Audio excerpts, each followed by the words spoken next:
하시면은 제가 시간은 어느 시간이 좋겠습니다, 어느 시간이 좋겠습니다, 그렇게 항상 배정해 드리도록 하겠습니다. 오늘 갑자기 저한테 말하지도 않고 나오셔서 탁 망했어요. 저도요.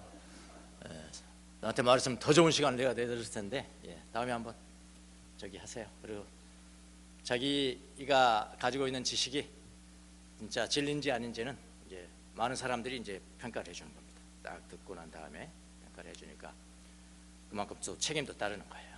그래서 아시겠죠? 그렇게 한번 해보시면 되겠습니다.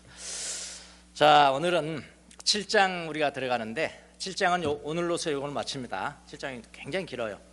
길지만 뭐 어려운 단어는 없고요. 항상 요한복음은 그렇잖아요. 어려운 단어는 하나도 없어요. 초등학교만 잘 나왔어도 그냥 단어 하나라도면 다 이해할 수 있는 단어입니다. 그런데 전체의 깊이를 또 이해하느냐 하면 그건 좀 다른 문제죠. 그래서 7장을 그냥 넘어가려다가 너무 긴 건데 목사님 그냥 넘어가시면 좀 이상한 눈으로 보실 것 같아서 오늘 요거는 제가 말씀을 전하고 바로 이제 8장으로 넘어가도록 하겠습니다. 8장에 나오는 가나마다 붙잡힌 여인의 이야기인데요, 11절까지. 여러분이 개역성경을 보시면은, 여러분 많이 보는 개역성경을 보시면 가로가 되어 있죠. 가로가 되어 있어요. 가장 이제 7장의 마지막 절부터 가로, 그 다음에 8장 11절까지 1절에서 11절까지 가로 이렇게 됐거든요. 그게 이제 소위 말하는 본문 비평에서 어떻게 다뤄질 것인가. 다른 이제 세 번역에는 그런 가로 없습니다. 왜 가로가 있나, 성경을 읽을 때 왜 가로가 있나, 원래 요한이 쓴 것이 아닌가, 어쩌고 저쩌고 이제 그런 게 이제 본문 비평이에요. 그런 걸 통해서 좀 더 우리가 성경을 정확하게 이해할 수가 있는 거죠. 어쨌든 오늘은 실장 마지막으로 24절 보겠습니다. 24절. 오늘 본문의 첫 절을 보면은 겉모양으로 심판하지 말고 공정한 심판을 내려라. 갑자기 공정한 심판이라는 이야기가 나옵니다. 뭐 재판장들에 하는 이야기인가? 근데 그게 아니고요. 여기 제일 청자는 누굽니까? 지금 유대인들이죠. 유대인들, 평범한 여러분과 저와 같이 이렇게 신앙생활하는 유대인들입니다. 여러분, 다른 사람들이 여러분의 진문맥을 보지 못하고, 진문맥, 내가 진짜 중요한 걸 가지고 있는데, 내 마음속에 정말 당신들이 내 겉모양만 보면 이렇게 생겼지만 나는 그런 사람이 아니야 원래. 그런 게 진문맥이잖아요. 그 진문맥을 보지 못하고 겉모양으로만 판단하고 편견해. 나를 편견을 해. 여러분이 저를 그렇든, 제가 여러분을 그렇든, 또 다른 분이 다른 분을 그렇든, 어떤 간에 그런 편견을 가질 때, 사람들이 나에 대해서 편견을 할 때 어떤 느낌이 드십니까? 기분 나쁘죠? 기분 나쁘죠. 편견 가지면요. 기분이 나쁠 뿐만 아니라 그 사람과는 더 깊은 관계를 더 이상 가질 수가 없게 됩니다. 그래서 편견이 그렇게 관계와 관련이 되는 거예요. 우리 자신들도 또 얼마나 자주 다른 사람들의 겉모양을 보고 판단하는 우리를 범합니까? 여러분 다 그 경험이 있으시죠? 저도 그런 경험이 많습니다. 근데 나중에야 보면은 그들의 진면목을 보게 돼요. 근데 그때는 이미 때가 늦었다. 그런 거 많죠? 저도 생활 속에서 겉모양을 보고 판단하는 우를 범하는 경험을 많이 합니다. 자주 합니다. 사실은. 어떤 사람은요, 겉모양을 보면 정말 겉은 번질합니다. 겉은 번질해. 누가 보더라도 저건 완전히 젠틀맨. 누가 보더라도 겉모양은 젠틀맨인데요, 나중에 보면 말이죠, 나중에 보면은 별로 일 없어요. 멘탈 터지고 인격도 별 볼 일 없고 그런 사람이 있는가 하면은, 반대로 어떤 사람은 겉모양은 좀 꾀죄죄합니다. 꾀죄죄합니다. 난 제재인 줄 알았어요. 찾아봤더니 죄죄더라고요. 꾀죄죄합니다. 누가 보더라도 지저분하고요, 초라하게 보입니다. 겉으로는 그렇다면 겉으로 초라하게 보입니다. 근데 나중에 알고 보면요, 그 사람은 그런 사람이 아닙니다.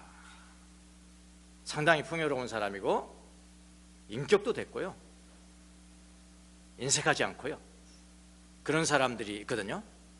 여러분, 사람의 경우에도 겉모양만을 보고 공정한 판단을 내리지 못하면, 공정한 판단을 내리지 못하면은 그것은 바른 영성이 아니에요. 그래서 진면목을 보는 눈을 가지는 것이 바로 영성인 겁니다. 왜냐하면 영성이라는 거 할 때는 그게 항상 관계를 말해야 돼요. 영성은 릴레이션십이에요. 예.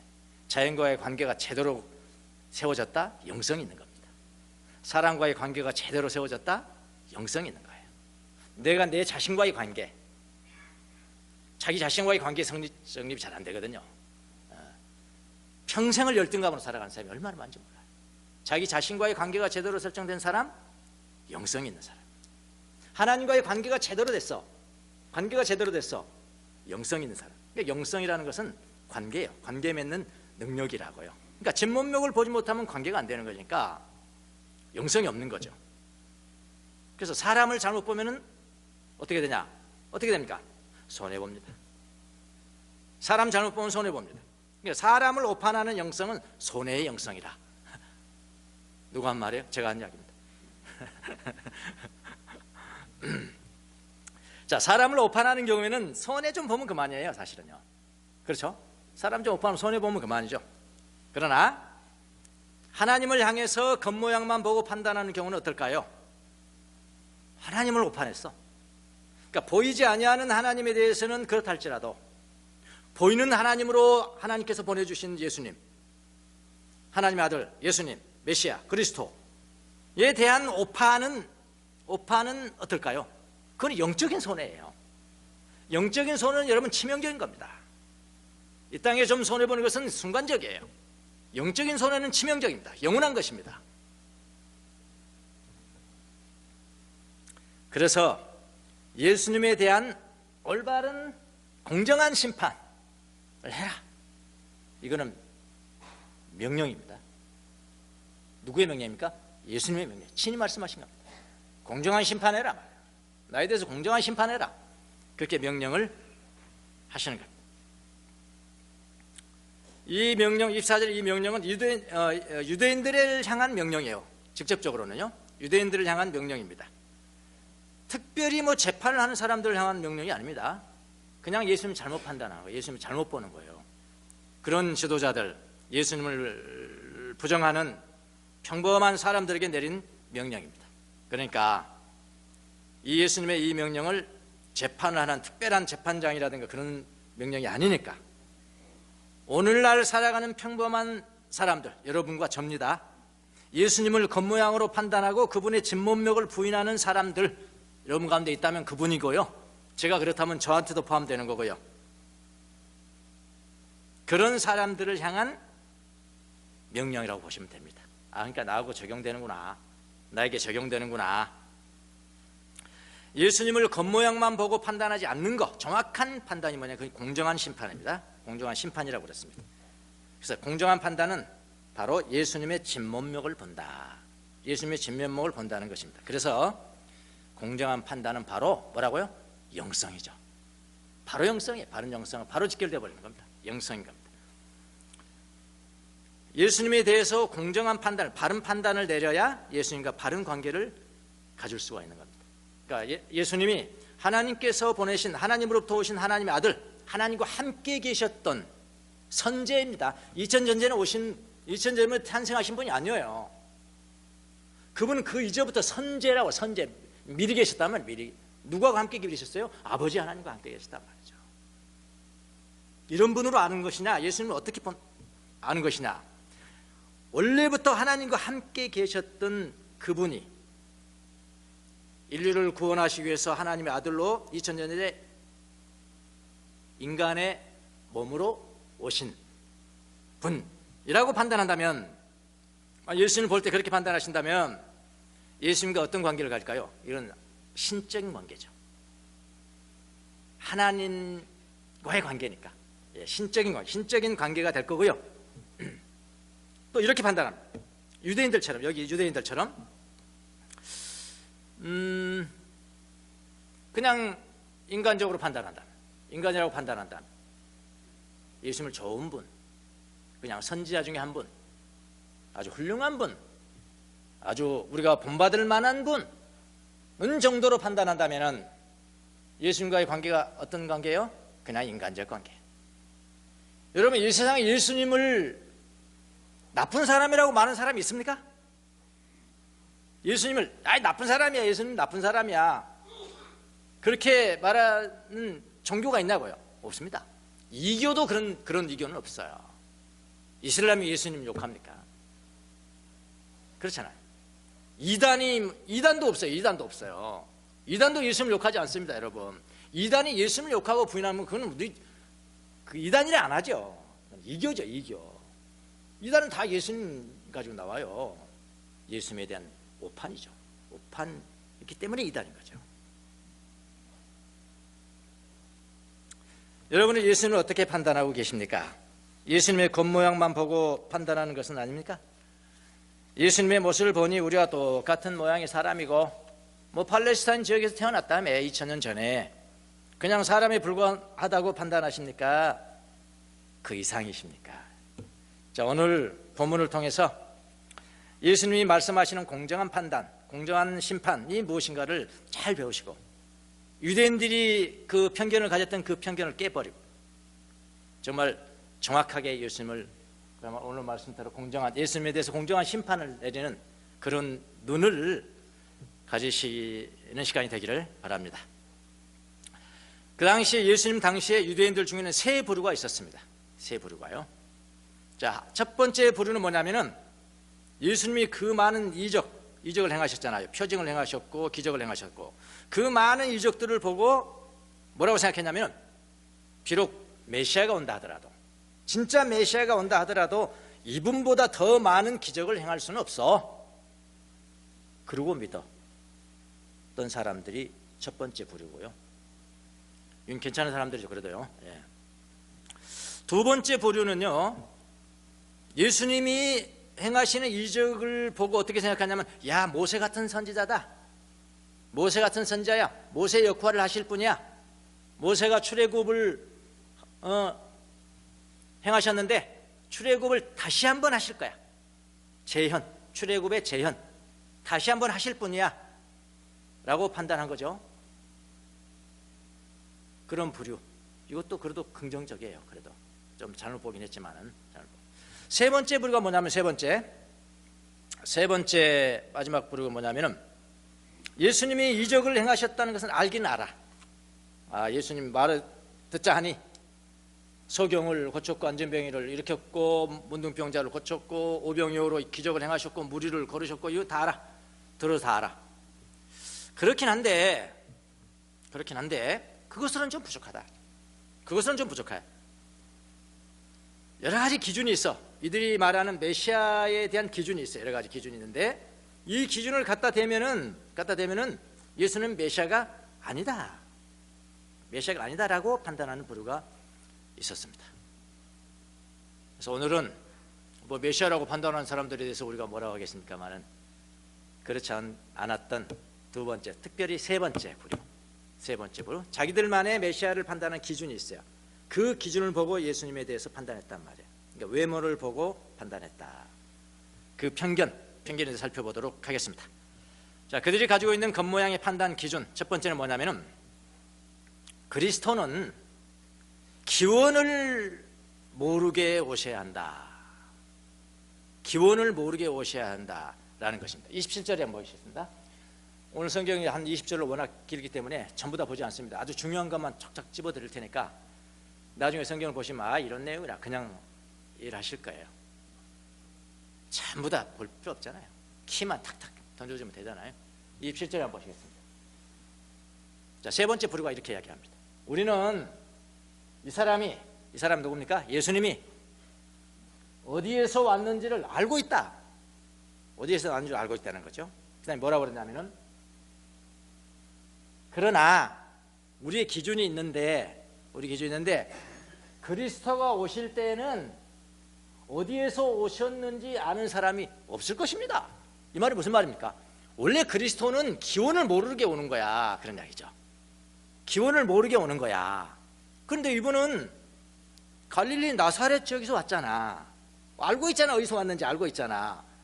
그 부모도 우리가 알고 있잖아. 부모는 마리아고 요셉 아니냐. 그 동생들도 알고 있던데, 그 직업도 알고 있고, 고향이 다 뻔히 나왔는데, 뻔한데, 기원이 뻔한데 어떻게 그 사람이 메시아라고 할 수가 있겠느냐.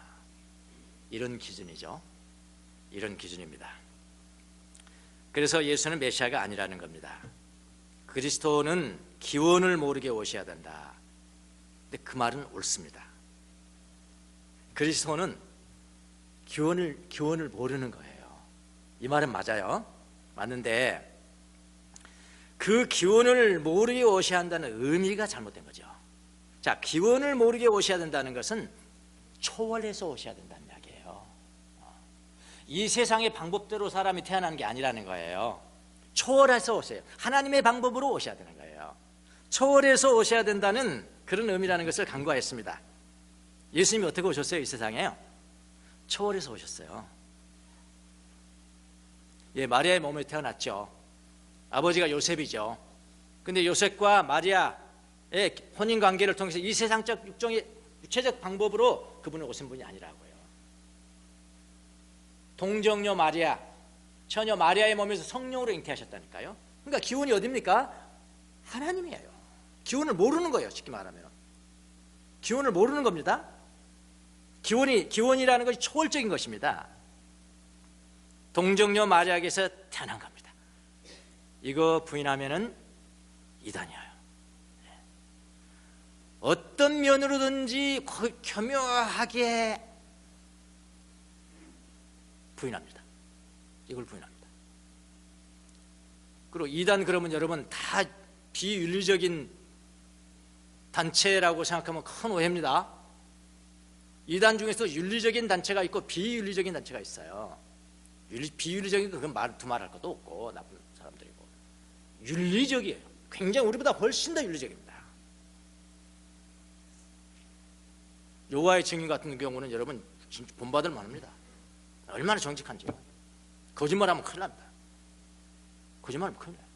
얼마나 윤리적이고.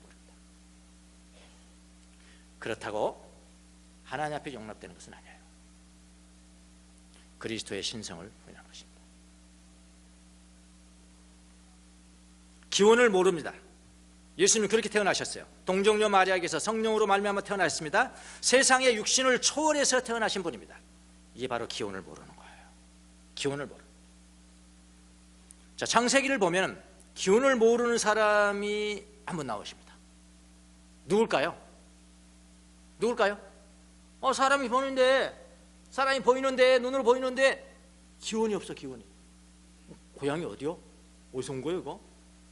그런 사람이 한 사람이 있는데요, 멜기세덱이라는 사람입니다. 멜기세덱.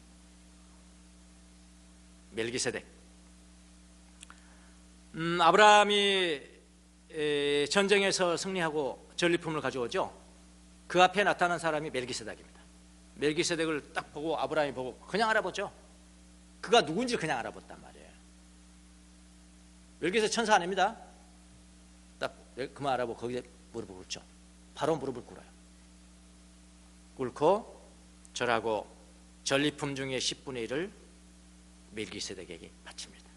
히브리서에서는 멜기세덱을 어떻게 표현했을까요? 멜기세덱, 그는 어디로부터 왔는지 기원을 모르는 사람입니다. 기원을 모르는 사람입니다. 초월하여서 오신 분입니다. 그분이 누굴까요? 그리스도입니다. 그리스도의 선제라고 합니다. 2000년 전에 마리아의 몸에 태어나는 것은 이 땅에 오셨을 때의 모습이고요, 선제, 이미 계셨단 말이에요. 그분 하나님과 같이 계셨어. 그러니까 구약에 보면 이런 식으로 나타나신 게 가끔 있어요.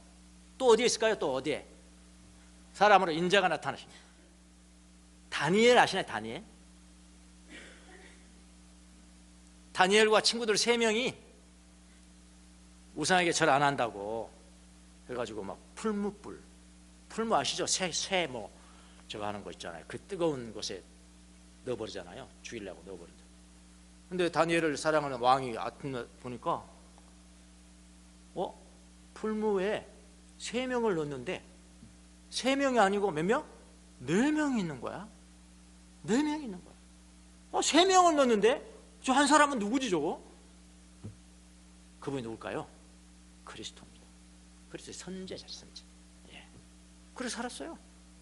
풀무불에 뭐 머리카락 하나도 안 터졌는데요. 뭐 기운을 몰라, 기운을 몰라. 기운. 그렇게 보시면 됩니다. 여러분, 예수 그리스도의 최종 기운은 우리가 볼 때는, 겉으로 볼 때는 어디입니까? 지금 아주 가깝게 겉으로 볼 때는 나사렛이에요. 나사렛. 갈릴리 도에 있는 나사렛이라는 도시입니다. 그분의 기원은, 그러나 그분의 기원은 나사렛이 아니죠.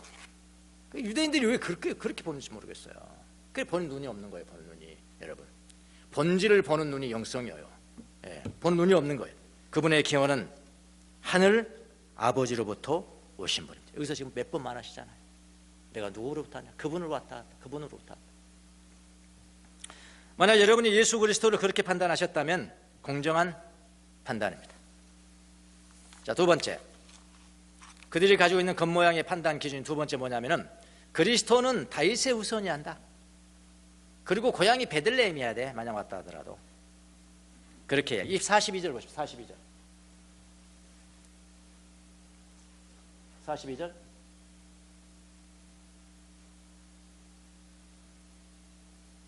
하나 더. 자, 성경은, 자기들이 말하는 성경은, 구약은, 성경은 그리스도가 다윗의 후손 가운데서 날 것이요 또 다윗이 살던 마을 베들레헴에서 날 것이라고 하지 말 안 하는가? 이게 저희들 판단 기준이죠. 그들이 말한 두 번째 편견이 무엇일까요? 그리스도는 다윗의 후손이고 그 다음에 고향은 베들레헴에서 나셔야 한다는 거예요.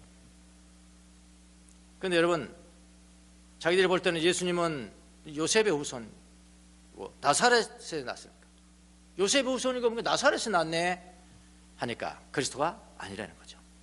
유대인들의 판단은, 자, 이런 것을 요즘 말로는 어처구니 없는 판단이라, 이게 어처구니 없는 판단이다, 오판이다, 이런 게 더 자세히 보았더라면, 여러분, 요셉의 가문은 다윗의 후손이라는 걸 바로 알 수 있습니다. 다윗의 후손입니다. 그리고 예수님 본래 어디서 태어나셨습니까? 베들레헴입니다. 성경대로 베들레헴에서 태어나시고 성장하기는 나사렛에서 성장하고 바로 했을 건데, 그들은 예수님을 겉모양만 보고 판단을 했다는 겁니다. 자, 이런 것을 요즘 말로는 뭐라고 하냐면 역사 왜곡죄라, 그렇게 말한다. 역사 왜곡죄, 조상 왜곡죄, 본족 왜곡죄, 이거 처벌해야 된다. 이런 거는 대응할 가치가 없어요. 대응할 가치가 없어요. 그래서 바로 넘어가 버립니다. 저도. 세 번째, 세 번째, 그들이 가지고 있는 겉모양의 판단 기준은 무엇일까요? 이건 좀 중요한 겁니다. 이 판단이 뭐냐면, 그리스도는, 진짜 그리스도는 모세와 같이 출애굽을 재현해야 돼. 자, 출애굽의 재현이란 말은 뭐냐면은 정치적인 메시아라는 이야기예요. 모세는 정치가거든요. 애굽을 강한 힘을 가지고 애굽의 군사들을 무찌르고 출애굽하고 홍해를 건너고 그렇게 해서 해방시키고 자유를 주고 경제적인 부여를 주고 하는 그런 정치적인 사건, 출애굽의 재현, 그대로 출애굽을 재현. 그러니까 예수님은 이스라엘의 왕으로서 정치적인 왕이다 이 말이에요. 왕인데 예수님은 그게 아니라는 거예요. 자, 31절.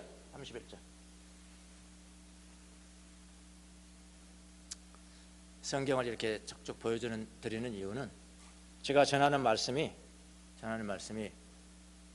성경적이라 이런 이야기입니다.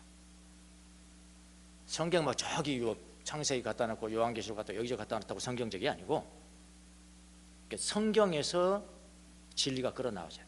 내 진리를 증명하기 위해서 성경을 대는 게 아니고 그 성경에서 끌어내야 돼. 이걸 엑세지서스, 석이라고 그래. 그게 성경적 설교이지, 성경 갖다 댄다고 성경적 설교가 아니에요. 내 주장을 막 강요하고 내 주장을 하기 위해서 성경을 하나의 증거 본문으로 갖다 내, 그거는 가짜입니다. 사입입니다. 그래서 설교는, 성경적 설교는 우기지 않아요. 믿으십시오. 아멘 하세요. 아멘. 이거 아멘 안 하네. 그렇게 우기지 않아요. 강요하지 않습니다. 그 말씀이 증거하는 거예요. 그 말씀이 증거하니 제가 우겨서 여러분이 믿게 해서 얼마나 가겠습니까? 그게 얼마 못 가는 거예요. 네. 성경에서 끌어나와야 돼요. 그렇다고 말씀드리고 31절 뭐라고 했냐면 그리스도가 오실지라도 이분이 행하신 것보다 더 많은 표적을 행하시겠는가? 그러니까 이 사람들의 판단은 뭐냐면 그리스도가 모세처럼 또는 그보다 더 많이 표적을 행해서 출애굽을 재현하는 사람이다. 정책이 메시아라 이 말입니다. 네. 그러나 이 사람들 볼 때는 예수님은 모세보다 더 많은 표적을 행하지도 않았고, 첫째는 훨씬 많이 했죠. 사실은요. 자기 몰라서 그런 거지. 첫째, 모세보다 많은 표적을 행하지 않았고, 그 다음이 중요한 겁니다. 그 다음이 뭐냐면 겉모양을 보면은 정치적인 해방을 가져오는 출애굽을 재현하는 것과는 거리가 있는 것 같다, 이런 이야기예요. 아시겠습니까? 모세 같은 선지자라고 그러는데 모세하고는 좀 거리가 있는 것 같다. 거리가 있는 것 같다.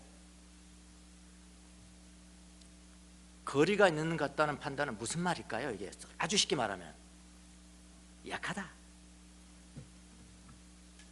약하다. 약해. 너무 약해. 너무 약해. 예수는 너무 약해. 강해야 되는데 약해. 로마의 지배를 저항하려면은, 그 폭정을 저항하려면은 강해야 되는데 너무 약해. 그런 판단이죠. 약하다는 판단입니다. 그래서 그들은 예수가 싫은 겁니다. 가룟 유다가 왜 배반했습니까? 예수님을 그렇게 따라다니니까 왜 배반했어요? 처음에 따라갈 때는 뭡니까? 이 사람이야말로 정치적 메시아다. 출애굽을 재현할 사람이야. 그런데 보면은 너무 약하거든요. 너무 약해. 뭐 제자들이 발을 씻어주고 뭐 임금 삼으려고 그러니까 도망가 버리죠. 약하단 말이에요. 모세보다도 훨씬 더 많은 표적을 행했다는 것도 그들은 놓쳤고요. 그리고 더 중요한 것은 뭐냐면 예수님은 정치적인 메시아로 오신 것이 아닙니다, 여러분. 정치적인 메시아로 오신 것이 아니고 전 인류의 구원자로 오셨다는 것을 간과한 거죠, 이 유대인들이요. 여러분, 강한 총칼로는 절대로 인류를 구원할 수가 없습니다. 이것이 정치의 한계예요. 정치의 한계입니다. 뭐 정치 대통령 한 번 바뀌면 굉장히 잘 살 것 같죠?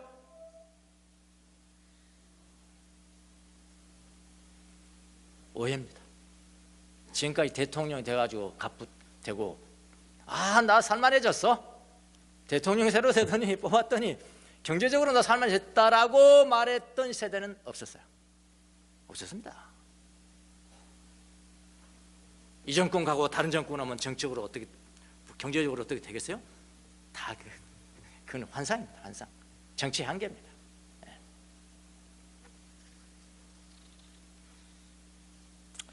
오히려 그리스도의 연약함, 예수님의 연약함, 그리스도의 연약함, 그래서 십자가에 죽을 수밖에 없어요. 연약해서 죽으시러 오신 분이니까.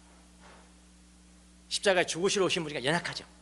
로마 병정, 그 쫄개 병정이 침을 뱉고 채찍질 하는데도 힘을 한 번도 써본 적이 없어. 그게 연약함이야. 그 십자가의 죽으심이 어떻게 됐냐? 전 인류의 구원의 길이 됐다 이 말입니다. 내가 곧 길이요 진리요 생명이다. 여러분, 히틀러가, 나 요즘 그 사람 연구하는데요. 참, 이거 그 사람 연구합니다. 예. 이 사람은 말끝마다 하나님의 은혜예요. 하나님의 은총으로. 그런데 유대인들을 제일 싫어했고 자기와 함께, 자기 생각과 함께하지 않는 그리스도인들, 목사들을 제일 싫어하는 거 아시죠? 왜 유대인들을 싫어했을까? 왜 유대인들을 싫어하는지 아십니까? 가장 중요한 이유가 이겁니다. 그걸 사람들이 저한테 많이 물어보더라고요. 요즘 히틀러 연구한다며요. 왜 그렇게 유대인 싫어했냐고. 유대인들을 싫어했냐. 그게 뭔지 아십니까? 너무 약해. 너무 약해. 하나님의 덕을 유대인들이 알고 있거든요. 우리 그리스도인도 알고 있고, 하나님의 덕이 뭐냐? 그건 겸손이거든요.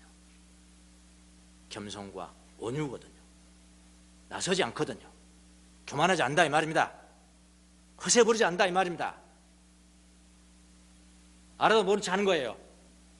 많이 가지도 없는 척 하는 거예요. 야하잖아요. 우리 아리안 민족의 이거 아니다 이거. 강해한다. 그래가지고 그 당시에 리멜러라는 목사님이 2,500명 정도의 그 유대인들 연약한 지체 부자유다들을, 이런 사람들을 공동체로 이끌어서 정말 천국같이 이끌고 있는데, 히틀러가 무슨 짓 하는지 아십니까? 그 안에 있는 독일 여자들, 그러니까 지체 부자유로서 임신을 한 거예요. 저 태어나면 안 된다 또. 그래야 그 사람들을 다 데려다 다 죽였어요. 약하면 안 된다. 약함. 너무 약하다. 그래서 나치가 생긴 거라고요. 나치가 강해. 여러분 중에서 혹시 예수님 또는 그리스도인들, 예수님 믿는 그리스도인들은 너무 나약해, 나약하다고 판단하는 사람들이 있을 수 있습니다. 나약해. 뭐 겸손해야 되고 온유해야 되고, 온유한 자는 복이 있나니 겸손한 자가 복을 받을 것이고, 겸손한 자가 땅을 차지할 것이고, 약한 자가, 약할 때 내가 강하게 되고 약해야 된다. 내가 약할 때 내가 주님이 강함이라, 하나님이 강함이라. 바울 사도 그런 고백했잖아요. 너무 약하다, 나약하다라고 판단하는 사람이 있을 수가 있습니다. 그런데 이것을 아셔야 됩니다. 내가 가장 약할 때 주님은 가장 강하십니다. 내 안에서 가장 강하세요. 나의 가장 강함이 하나님의 가장 연약함보다 강할 수 없습니다. 그래서 내가 가장 약할 때 그리스도인들은 내가 가장 강한 겁니다. 거기에 그 소망이 있는 것인데, 그래 유대인의 하이네라는 시인이 그런, 이미 히틀러가 나오기 전부터 독일 사람들은 너무나 강해서 하나님께서 기독교라는 것을 선물로 주셔서 그렇게 썼어요. 시로 선물, 그 강함을 약화시킨다. 이게 균형이 잡혀야 되는데, 너무나 강한 것을 기독교라는 선물, 기독교의 덕은 뭡니까? 약함이거든요. 온유함이고 겸손함이고 낮아짐이고 섬김이고 발을 닦는, 그것 때문에 독일이 그렇게 저거 했던 건데, 그거를 뺏어가 버리면 파멸하는 거죠. 강함만 있어도 파멸한다 라는 겁니다. 자, 세 가지를 기준을 가지고 예수님을 겉으로만 판단했던 유대인들에 대해서 원리를 닥트리는 살펴봤습니다. 그건 오늘날 우리에게, 여러분과 저의 삶 속에서 이런 것들을 어떻게 적용할 수 있을까 한번 생각해 봤습니다. 겉모양으로 판단하는 경우가 너무나 많은가, 얼마나 많은 것인가. 우선 내가 내 자신을 판단할 때도 그래요. 내 자신을 판단할 때 잘못 판단하는 거야. 겉모양만 판단하니까 내가 내 자신과의 관계가 건강하지 못하죠. 예수님을 믿는 사람은 어떤 사람입니까? 정말 비참한 가운데 있지만, 내가 죄악 가운데 있었지만은 예수님을 영접함으로 말미암아 모든 죄를 용서받고 내가 그분 안에 사는 거잖아요. 그분의 삶을 살아가는 거잖아요.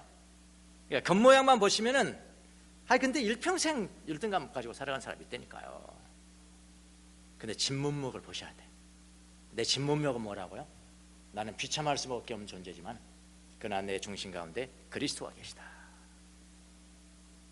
괜찮은 사람이다. 그런 이야기. 그리스도 때문에 괜찮은 사람. 그리스도 때문에 내가 유일한 사람. 이 세상에서 유일한 사람. 그럼 무슨 열등감 필요하십니까? 높은 자에게도, 낮은 자에게도, 많이 가진 자에게도, 가난한 자에게도, 많이 배운 사람 앞에도, 못 배운 사람 동일합니다. 내가 열등감 있게 일 때는 동일하거든요. 그러니까 내 자신의 진문목을 좀 볼 수 있도록 제일 먼저 자신을 좀 보세요. 자신의 겉모양만 보고 편견을 갖지 마시고 자신의 진문목을 잘 보십시오.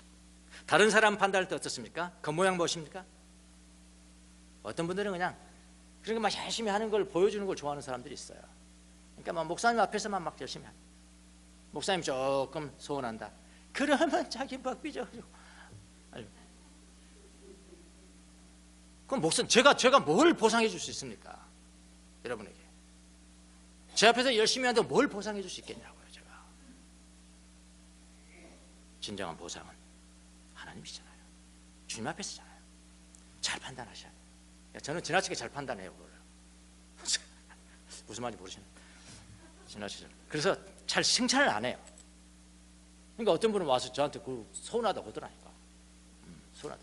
에이, 옛날엔 서운했다 그러더니 지금은 아니라. 지금은 이제 알았다니까요. 제 방법이 맞습니다. 사람한테 인정받아봐야 그 허영심만 들어가고요. 주님 앞에 인정받아. 잘 판단하시라. 내면을 보셔야 된다. 내면을.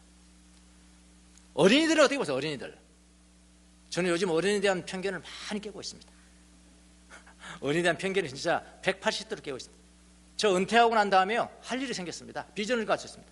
주일학교 교사할 겁니다. 저는 이제 사표 딱 내고 나는 평신도로 딱 돌아가서 난 주일학교 교사할 겁니다.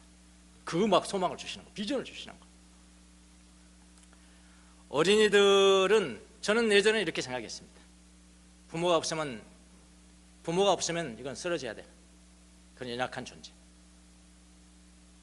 그래서 저는 저를 기르지 못한 부모들 늘 원망하고 살아갔어요.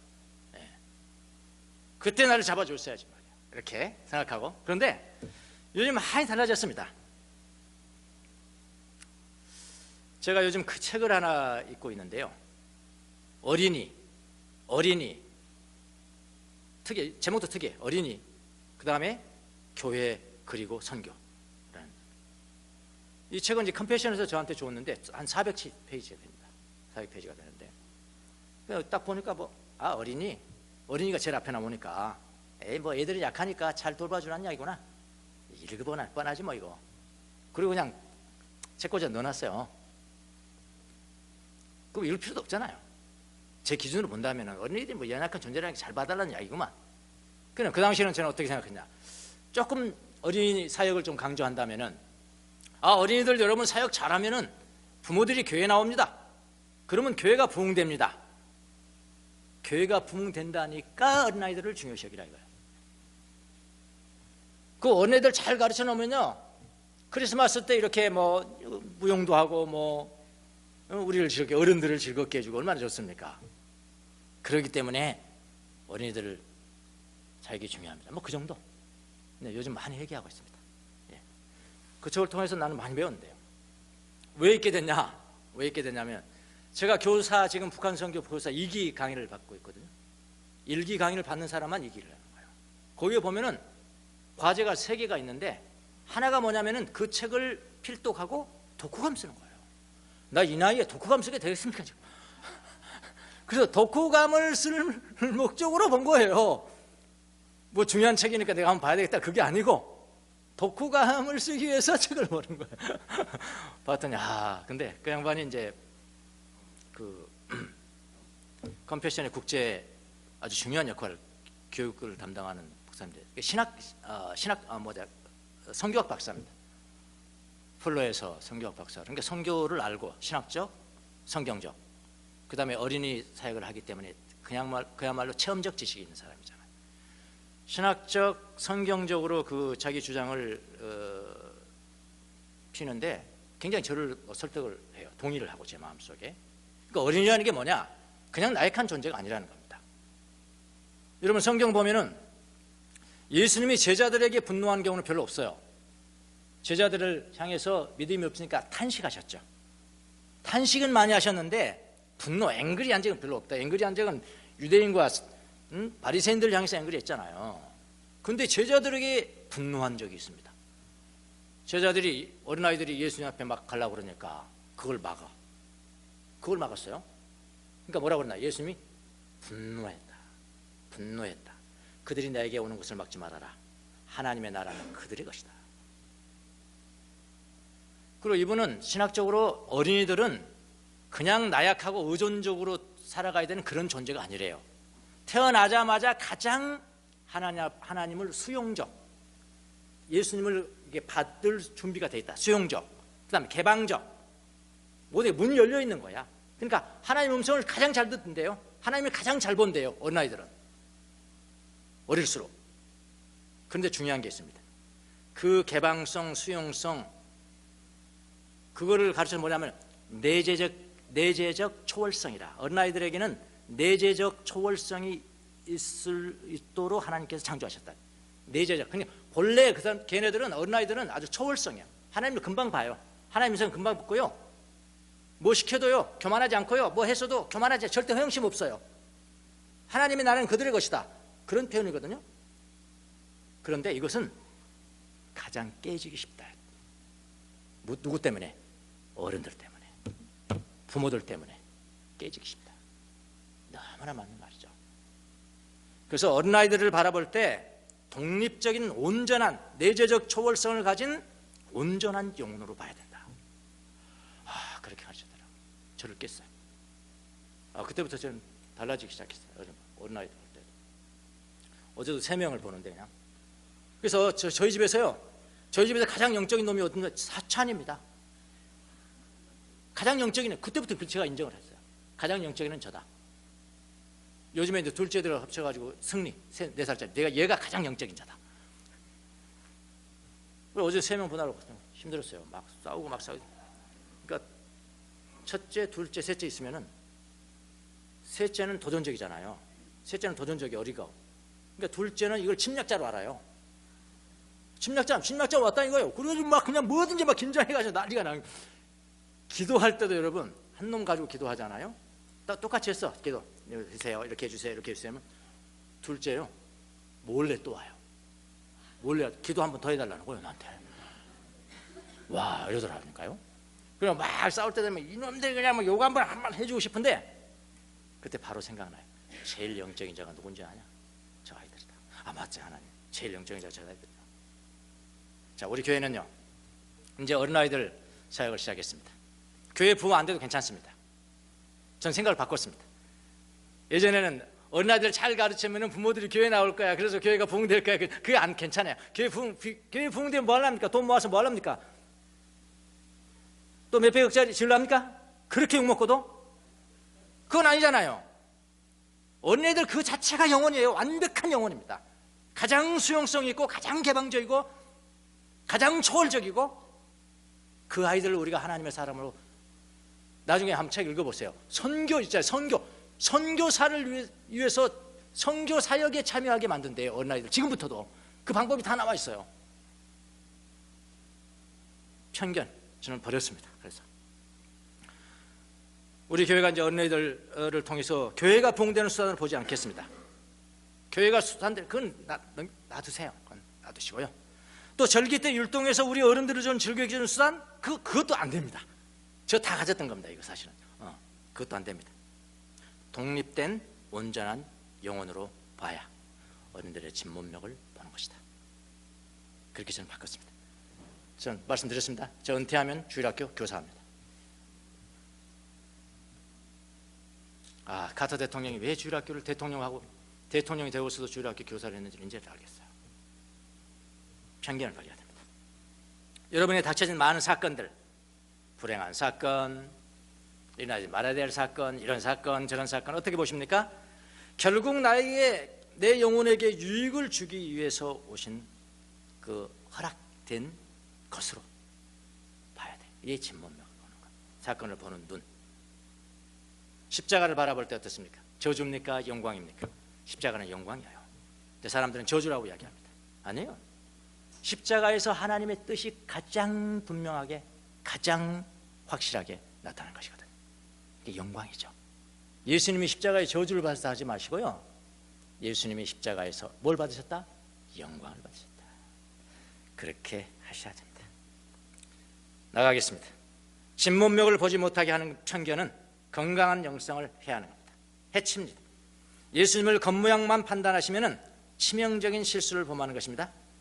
여러분 모두가 다 공정한 판단, 하나님에 대해서 공정한 판단, 내 자신에 대해서 공정한 판단, 이웃에 대해서 공정한 판단, 어린아이에 대해서 공정한 판단, 내게 다가오는 사건에 대해서 공정한 판단, 자연에 대한 공정한 판단, 이 모든 공정한 판단, 모든 것에 대한 공정한 판단, 그것은 바른 관계를 갖는 것이고, 바른 관계라는 것은 곧 바른 영성이에요. 바른 영성이 있어야 행복한 그리스도인이 되는 것입니다. 이것이 영성입니다. 기도하겠습니다.